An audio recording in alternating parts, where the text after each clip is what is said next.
Steph, how and why did you decide to work with medical cannabis? I actually am a medical cannabis patient, and when I was in my early 20s, I was diagnosed with dystonia, and I started losing my kidneys because of side effects of anti-inflammatories. Mm-hmm. And one day, my doctor closed the door behind him and asked me if I smoked pot, and I told him no, and he asked me if I knew where to get some. And I asked him if I was his youngest patient because I thought he was trying to score weed from me. I didn't really know what he was talking about. I'd never really heard about cannabis for medical use for inflammation or for pain. People had only really talked about cannabis for HIV and AIDS. And so I was in my early 20s living in San Diego. So it wasn't that hard to find, and it really worked for me. But then the next stage was really access and being able to find cannabis on a consistent basis in the same supply.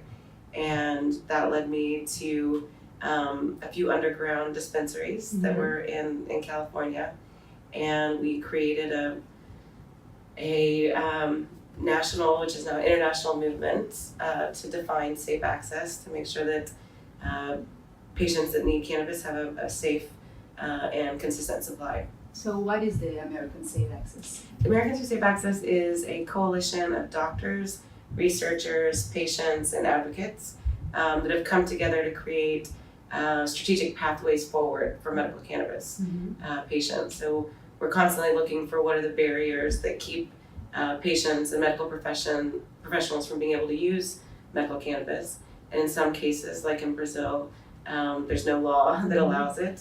But even in states that have medical cannabis laws, there may not be insurance coverage or consistent supply or product safety requirements of the products.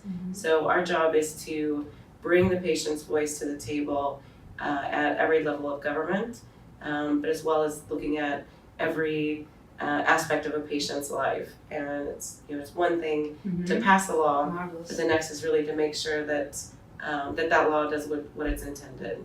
Oh, beautiful. And how regulations get evolved?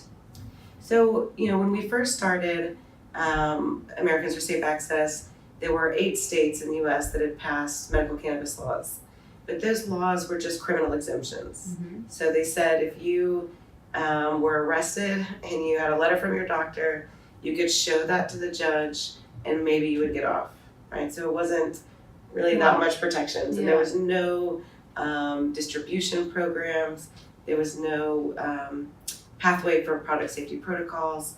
So, over the years, through the advocacy of Americans for Safe Access, we've been able to really ensure that the medical cannabis industry could grow to serve us by creating those regulatory necessities that would allow those companies to move forward. So, we've created model legislation that creates licensing for medical cannabis.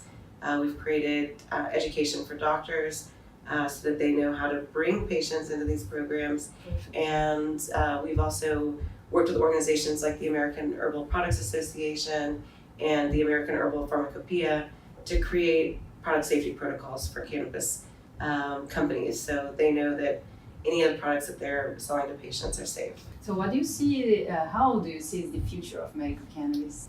I mean, it's a very exciting time, and I think that, we're really going to see, I think that as medical cannabis regulations move forward, we're really talking about changing how we see medicine. So we're not just trying to take cannabis and fit it into a mold of pharmaceuticals or nutraceuticals.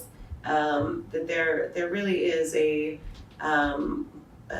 potential to regulate plant medicines in a different way. I think we're going to see more demands on companies that want to produce these products, that they're going to have to tell patients and governments a lot more about what's in their product. I think we're going to see the requirements of standardization are going to be really high in the future. But I think we're going to see, right now there's over 30 countries that have medical cannabis programs. I think that's probably going to double in the next year. So it's pretty exciting, but it's only possible with each sort of fundamental piece. So one of the reasons medical cannabis laws are passing so quickly around the planet is that there's cannabis monographs now. That, that there's actually product safety protocols. So a new country thinking about making sure that their citizens have access to this medicine, they're going to have an easier time implementing. And some of the work that we're doing at ICCI right now is actually putting out model legislation for the international community. We can use it.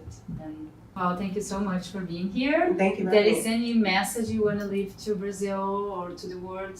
Well, I think specifically to Brazil that, these medical cannabis programs don't just happen because they're the right thing to do. It really takes patient advocacy. Politicians need to meet patients. They need to know that this is an issue, this is a priority. They need to hear from medical professionals that want to use medical cannabis. So we can't just expect governments to do the right thing. We have to be a part of that. Okay, thank you so much. Thank you so much for having me. Thank you so much. And